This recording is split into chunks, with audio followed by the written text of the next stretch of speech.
Сайхан Баяр гэдэг би талын эзэн компанийн захирал. Тийм NAD брендийг анх одоо санаачлан үүсгэн байгуулагч хүмүүсийн нэг байгаа. NAD брендийн одоо яг тийм бүтээгдэхүүний хамгийн ихнийхэн бүтээгдэхүүн бол энэ Mimo гэр байгаа. Mimo гэр гэдэг маань өөрөө монголоор бол Миний Монгол гэр гэдэг үгний давчлал. Англиар бол Mini Монгол гэр буюу тийм одоо тийм жижиг усартай монгол гэр гэсэн үгний давчилсан хэлбэр юм байна.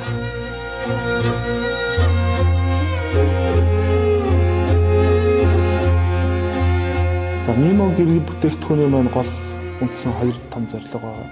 За нэгдүгээрт энэ монгол гэрийн одоо энэ 3000 жилийн өмнө үүссэн энэ онцлогтой энэ сайхан монгол гэрийг бид нар дэлхийд таниулах тий. Тэгээд одоо үр хойчтой өглөөлөн үлдэх. Тэгэхээр эхний зорилго маань бол үр хойчтой өглөөлөн үлдэх.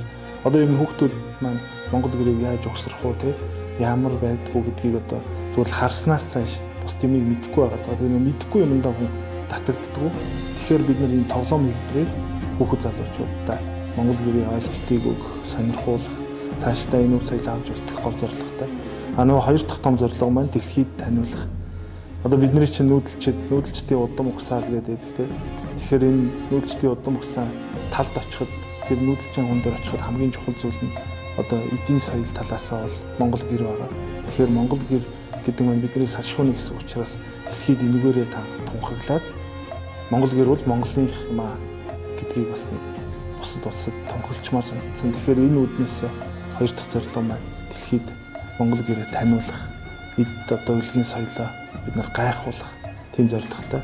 Тэгээ хийцийн хувьд бол яг нэг угсардаг хэлбэрээр хөнгөн тэгээд бүх юм нь яг монгол гэрийн угсрах дараалалаар байж байгаа. Тийм болгож байсан.